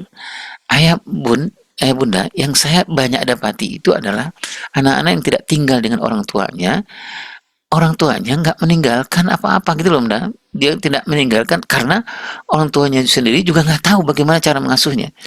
Dan kemudian dia hidup dengan utinya, dengan budenya dan lain-lain itu, sementara uti dan budenya juga nggak tahu tahap perkembangan memperlakukan anak di usia 17 tahun ini seperti apa gitu loh Bunda. Nah, yang kedua menurut saya adalah mari diskusi kembali dengan budenya atau dengan utinya atau dengan siapa saja. Gini loh, anak kami 17 tahun itu kalau cara mendisiplinkannya, kalau kami polanya seperti ini, ya gitu Bunda ya.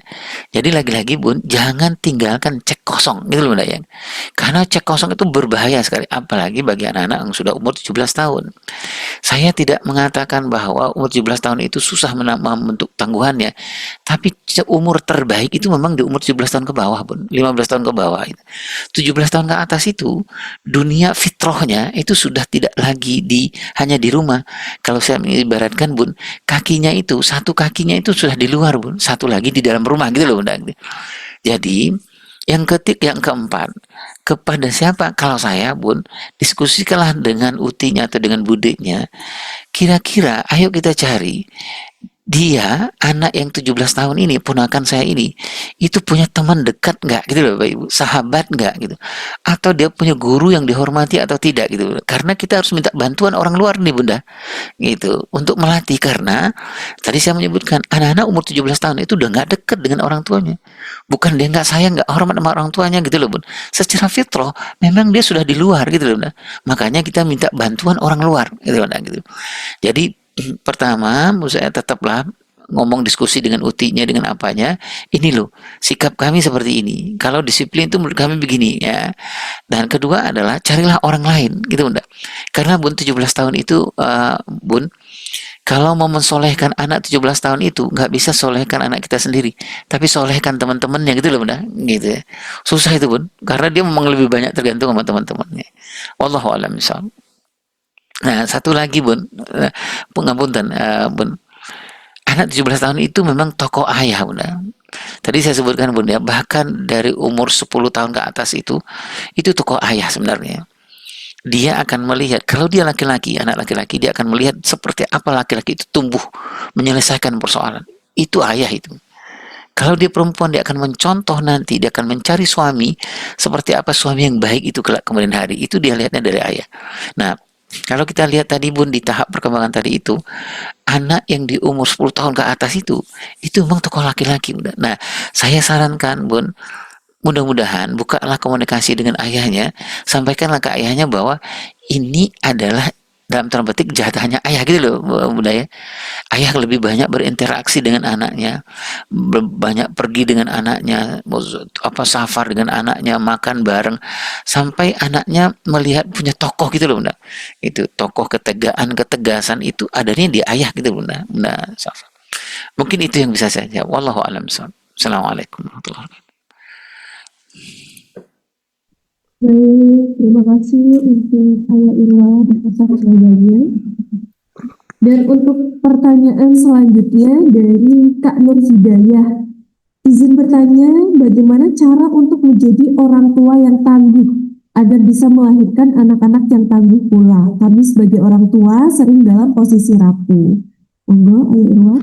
Ya, ini nggak bisa mendadak ya Kak Nur. Yang pertama itu ketangguhan itu miliknya Allah. Jadi oleh sebab itu menurut teman saya dekat-dekatlah sama Allah agar Allah memberikan ketangguhan kepada kita. Itu Bun ya, karena ketangguhan itu diberi ya, ketangguhan itu diberi ya. Ketangguhan itu dilimpahkan Allah gitu ya. Jadi mustahil orang yang akan melatih ketangguhan kepada anak-anaknya dia nggak dekat dengan Allah itu susah. Gitu, ya. Karena ketangguhan itu miliknya Allah. Anak kita pun akan Allah hebatkan ketangguhan itu sesungguhnya gitu loh Mbak. Itu tergantung sama Allah. Bunda Kak Nur masih ingat ya bagaimana Nabi Nuh, apa kurangnya Nabi Nuh. Tetapi kalau Allah nggak izinkan, nggak Allah berikan hidayah kepada anak beliau itu, nggak bisa, nggak hormat sama bapaknya gitu loh Kak Nur gitu. Jadi menurut saya benahi relasi spiritual itu pertama. Apa yang harus kita lakukan akhiran? Saya sama-sama belajar Kak Nur. Jangan sampai nggak pernah kemulail gitu loh Pak Nur. Pertahankan kemulailnya. Berdoa habis-habisan sama Allah, nangis sama Allah gitu Bunda. Ya Allah, karuniakanlah ini kemampuan buat saya, ya Allah, berikanlah ketangguhan kepada anak saya gitu loh Bunda. Puasa, jangan sampai kita mau latih ketangguhan anak-anak kita, orang kita jarang baca Al-Quran gitu loh Bunda. Iya, baca Al-Quran ya sekali berapa gitu loh, gimana gitu, Allah nggak melihat kita sungguh-sungguh dekat sama Allah, gimana Allah mau memberikan sesuatu kepada kita, nggak ini gitu. Ayo kita perbaiki bacaan Al-Quran kita Bun. Kak Nur ya, saya ini nasihat ke diri saya, kita melatihkan ketangguhan kepada anak kita. Semuanya itu ada di Al-Quran gitu loh. Kita jarang baca Al-Qurannya, sudah umur 40 tahun, umur 35 tahun, baca Al-Qurannya masih seperti dulu gitu loh Bunda gitu. Nah ini kan Allah kan negor kita, lo kamu nggak sungguh-sungguh gitu loh, Allah bilang gitu. Saya misalnya gini, anak dulu TK, anak nanya sama saya, ini hurufnya apa ayah, gini gimana bacanya gitu. Dulu saya bisa ngajari ke anak TK gitu. Terus anak TK saya terus berkembang, dia belajar terus, sudah masuk kelas 6 SD. Anak saya sudah fasih bacaannya, sementara saya bacaannya masih gitu-gitu gitu loh kan Nur. Gitu. Menurut saya ini satu ini yang harus kita benahi relasi spiritual. Yang kedua Kak Nur adalah benahi relasi pernikahan. Tadi saya sebutkan ya Kak Nur ya, agak susah melatih ketangguhan kepada anak kita kalau bapak ibunya itu sedunia tapi nggak sesurga, serumah tapi nggak sejiwa. Kalau susah melatih ketangguhan kepada anak-anak kalau suami istri itu pura-pura gitu loh, pura-pura sakinah, pura-pura bahagia gitu loh ya, drama-dramaan padahal nggak bahagia sebenarnya, padahal sering berantem sebenarnya gitu Bunda gitu. Padahal sebenarnya bapak ibunya ini sedunia ketemu secara fisik, tapi jiwa mereka nggak ketemu sebenarnya gitu. Jadi sandiwara gitu loh, Nda. Jadi gimana orang melatih anak sementara bapak ibunya sandiwaraan gitu loh, Nda, gitu. Jadi menurut saya yang kedua, benahi relasi pernikahan. Udah berhenti deh main sandiwara gitu loh, Nda, gitu. Main sandiwara suami istri udah berhenti dah gitu karena dampaknya buat anak-anak. Nah, yang terakhir, Bun, melatih ketangguhan itu yang sedang kita latih sekarang ini. Benahi relasi pengasuhan. Gak bisa pun kalau nggak cari ilmu gitu loh, Nda, gitu ya. Misalnya, Bun, cara misalnya gini, saya punya handphone, cara meng-on-kan handphone itu, saya beli handphone ya, Bun, Kak Nur, saya beli handphone, terus kemudian saya ambil handphonenya, terus kemudian saya nggak bawa buku tentang handphonenya, bisa nggak saya nyalakan handphonenya? Nggak bisa. Oh, saya nggak punya buku manualnya gitu loh, Nda, gitu. Ini anak gitu loh, Nda. Ada manualnya gitu loh, Nda. Nah, bagaimana caranya untuk menghebatkan anak? Ada manualnya, ada caranya gitu loh, Nda, gitu. Nah, gitu. Di mana caranya? Ada di Al-Quran, ada di Sunnah Rasulullah dan lain-lain. Menurut saya yang ketiga, mutlak harus cari ilmu, Bunda, gitu ya. Jadi nggak bisa dadakan. Ya, Allahu a'lam shawab. Kesimpulannya tiga saja, Bunda. Pertama, benahi relasi spiritual. Nggak bisa itu, nggak bisa kalau nggak dibenahi, gitu, Bunda, gitu. Kalau Kemuliaannya jarang. Baca Al-Qur'annya sejak dari umur 20 tahun, dari 20 tahun yang lalu ya begitu-begitu aja gitu loh, Bunda, gitu. Nah, itu menurut saya susah gitu, Bun, gitu. Wah, sumbernya ketangguhan kok nggak dideket gitu, nggak deket-deket gitu loh, Nda, gitu ya. Puasa jarang gitu loh, Nda, ya. Oh, kamu lahir kok baca Al-Quran ya gitu-gitu terus. Yang kedua, rahasia pernikahan. Berhenti, Bun. Saya menasihati ke diri saya, berhenti pura-pura ada dalam pernikahan gitu loh, Nda, gitu. Pura-pura bahagia atau apa. Anak-anak susah dibohongi. Percaya Kak Nur? Susah dibohongi. Kak Nur. Kita bisa pura-pura tuh 2 hari 3 hari, Kak Nur. Tapi selanjutnya itu bisa stres. Pura-pura itu bisa bisa menyebabkan kita asam lambung naik gitu loh, Kak Nur. Bisa stroke, bisa menyebabkan depresi gitu loh, Bunda. Karena pura-pura terus gitu loh, Bunda. Nah, yang ketiga menurut saya, mutlak harus belajar. Nah, kabar gembiranya saya senang dengan dengar Pak Direktur bekerja sama dengan LMI. LMI saya kenal sangat dekat dengan LMI.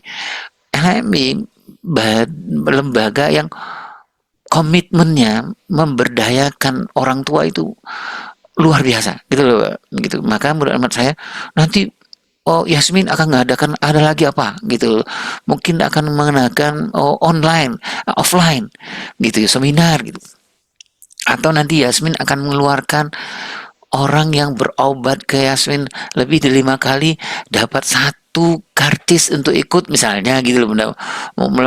Apa seminar parenting ya misalnya begitu. Jadi 3 itu. Wallahu a'lam.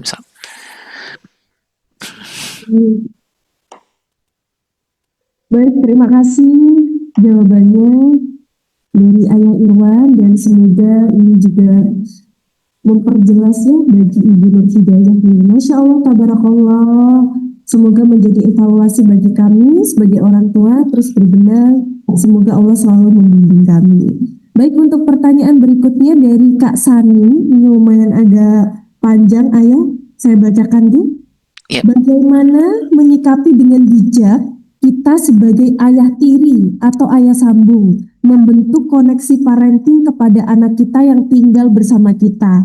Misal, selama tinggal dengan kita, anak-anak belajar tentang proses bersabar dan memahami adanya proses, meminimalisir segala hal yang berbau instan, fokus pada proses, seperti sabar ketika hendak makan, karena ada proses menyiapkan masak, tidak membawa gawai gadget ketika makan, dan mengedepankan tentang komunikasi, diskusi, ngobrol, berani mengakui salah dan paham atas apa yang dilakukan serta resiko atas apa yang dipilih. Dan hal ini akan ada pertanyaan kepada kami saat anak-anak ada waktunya tinggal bersama ayah kandungnya dan ibu barunya. Seperti, kata papaku ini nggak apa-apa kok makan bawa gadget.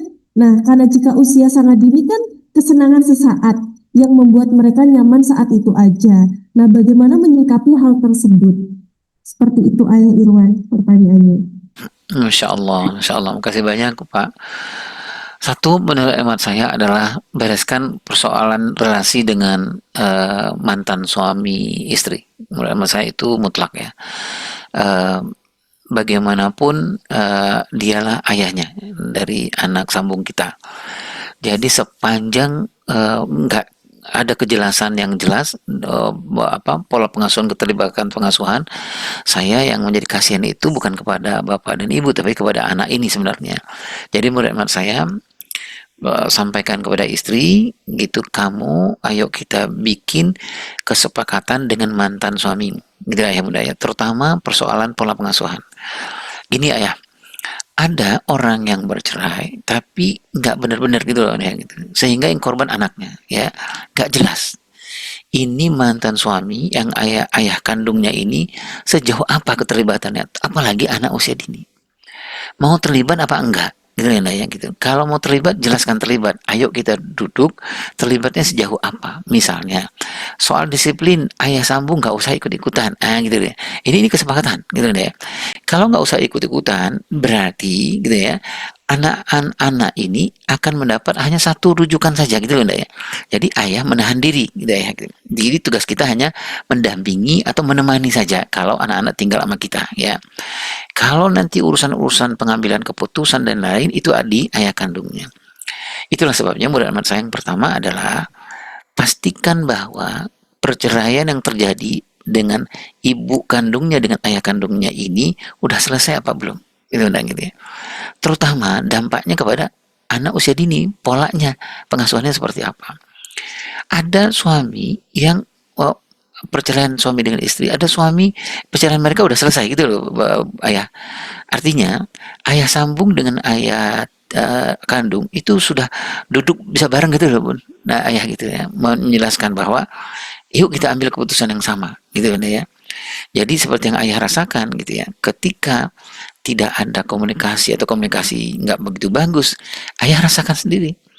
Kita melatihkan anak disiplin, sementara di pihak sana itu karena merasa bahwa anak itu harus dekat dengan dia, maka anaknya dibayar gitu loh bunda ya. Dibayar itu maksudnya disuap gitu loh bunda gitu. Kalau kamu di tempat ayah gitu ya, kamu bebas mau ngapa saja. Ya kamu bebas boleh makan, jalan-jalan, lari-lari itu apa? Karena nggak sama polanya gitu ayah gitu ya. Karena di pihak sana nggak ngerti usia dini itu kita nggak boleh main-main gitu loh bunda gitu ya. Kalau salah di usia dini bisa mengakibatkan salah di masa depan.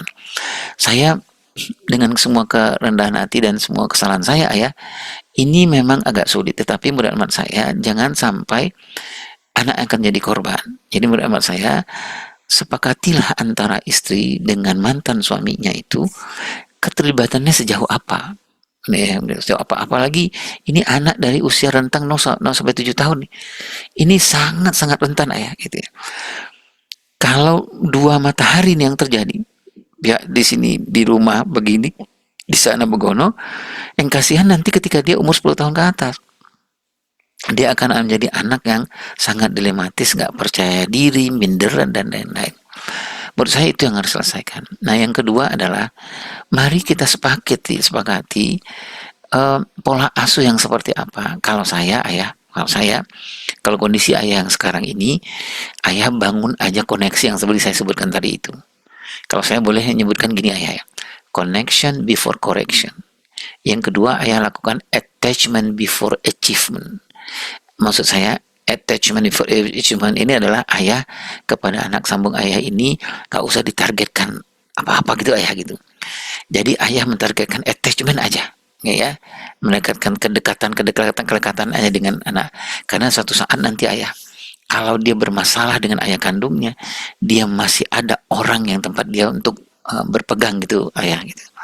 Nah kemudian yang ketiga yang terakhir adalah ayah bekerja sama dengan istri harus menjaga citra di depan anak-anak ini supaya kalau anak ini mendapatkan kesan yang baik terhadap ayah sambungnya ini, nanti kalau apa-apa di masa dewasanya dia, nasihat kalau ayah ingin menasihati dia akan hormat sama ayah gitu. Karena apa? Karena dia mendapatkan citra yang baik tentang diri ayah gitu. Mungkin itu yang menurut Mas yang bisa kita lakukan. Wallahu a'lam bishawab. Baik, terima kasih Ayah Irwan. Dan untuk pertanyaan keduanya Kak Sani mungkin juga sudah terjawab nih. Ini untuk pertanyaan terakhir. Assalamualaikum Ayah Irwan dari Umil. Mohon izin bertanya bagaimana menghadapi anak usia 14 tahun belum bisa bertanggung jawab atas kewajiban yang anak harus jalani. Contoh, sholat masih terus diingatkan, padahal dari usia 0, kami sudah membiasakan dan memberi contoh untuk jamaah dan sholat di tepat waktu. Silakan. Ya, Bun, tadi di materi ada ya Bun. Jadi 0 sampai 7 tahun itu targetnya adalah pembiasaan. Ya Bunda ya. Jangan banyak menimbulkan trauma. Kalau mau membiasakan sholat, jangan banyak menimbulkan trauma tentang sholat di usia 0 sampai 7 tahun. Apalagi fisik, ya Bun ya. Mau dipukul, dijewer, di apa gitu. Jadi bangunlah kebiasaan, karena kebiasaan itu akan membangun namanya cinta ya. Jadi bukan bisa. Jadi kalau dibiasakan itu anak akan membangun cintanya. Banyak orang tua melakukan di usia 0 sampai 7 tahun sholat itu bisa. Pokoknya anak saya bisa sholat. Tapi bisa jarang membangun cinta Bunda, gitu ya. Jadi anak-anak nggak terlalu cinta dengan sholatnya, ya. Itu. Nah kalau umur 14 tahun Bun, kalau saya yang pertama, biarkanlah anak dekat dengan ayahnya, karena umur ini kita sudah bicara soal konsekuensi, bicara soal ketegasan dan ketegaan. Biasanya itu ada di ayah, gitu Bunda ya. Jadi tidak lagi kita memperlakukan seperti anak 0 sampai 7 tahun. Anak yang tadi saya sebutkan itu, jangan banyak memberikan instruksi, mas sholat gitu. Nanti anak-anaknya bete Bun, gitu ya. Tapi bimbing ya, jangan lebih banyak memaksa tapi melibatkan. Apa contohnya melibatkan itu? Ayahnya pergi ke masjid subuh, mas yuk mas kita sepakat ke masjid ya. Itu melibatkan gitu ya. Jangan misalnya pokoknya kamu itu nggak bisa. Nah yang terakhir, karena di umur ini ayah yang harus terlibat. Ayah adalah tokoh kudwah teladan yang mempunyai ketegasan dan ketegaan. Anak di umurnya butuh ketegasan gitu loh. Jadi tanya sama anaknya, mas, umur segini, kamu sudah balik, sudah begini, ceritakan semuanya bahwa tanggung jawab sudah ada di diri kamu. Nah, di rumah ini ayah dan bunda sepakat bahwa yang namanya sholat subuh laki-laki ke masjid, ya, kita sepakat, gitu. Nah, menurut kamu gimana? Nah, gitu ya. Oh, aku gini. Oh, ada halangan ini. Kita selesaikan halangan kamu. Oh, kalau sudah selesai halangan kamu, apalagi halangan kamu yang membuat kamu nggak ke masjid gitu. Oh, sudah nggak ada ya gitu. Nah, oke. Nah, kalau semua halangan itu udah nggak ada, tapi kamu tetap nggak ke masjid, konsekuensinya apa? Ini penting Bun. Konsekuensinya apa? Konsekuensi itu bukan hukuman ya Bun. Konsekuensi itu adalah kesepakatan kita bersama. Kalau sudah sepakat, gitu, besok dia nggak ke masjid, ayahnya tegakkan peraturan dan apa kesepakatan itu. Kesepakatan ya Bun ya. Lagi-lagi saya mengatakan bukan hukuman tapi adalah konsekuensi. Anak-anak yang tidak pernah mendapatkan konsekuensi Bun, nggak pernah belajar kesepakatan, nanti umur 16, 17, 18 tahun ke atas atau menjadi orang dewasa, menjadi suami atau menjadi ayah, dia hanya cenderung amar ma'ruf tapi dia susah nahi mungkar. Itu Bunda ya. Jadi zaman bisa amar ma'ruf, tapi nggak bisa naik mungkar gitu. Karena sejak dari usia yang tadi saya sebutkan itu, dia nggak dilatih tentang ketegasan dan ketegaan. Iya, enggak gitu. Wallahu a'lam bishawab. Baik, terima kasih kepada Ayah Irwan. Dan barusan ini adalah pertanyaan terakhir ya. Kita sudah sampai di penghujung sesi tanya jawab. Dan semoga jawaban dan juga ilmu yang telah dibagikan oleh Ayah Irwan ini menjadi inspirasi dan dapat diterapkan oleh kita para orang tua mendampingi anak-anak bertumbuh dan berkembang. Tidak terasa Bapak Ibu, rangkaian seminar parenting pada pagi hari ini telah kita lalui bersama. Dan semoga seminar hari ini memberikan manfaat, membawa wawasan dan menjadi bekal bagi kita semua dalam mendampingi anak-anak agar tumbuh menjadi generasi yang tangguh, berkarakter, dan siap menghadapi tantangan masa depan. Terima kasih juga untuk Ayah Irwan selaku narasumber. Kalau begitu, terima kasih juga untuk semua peserta yang telah hadir. Saya Ria pamit undur diri. Terima kasih. Wassalamualaikum warahmatullahi wabarakatuh.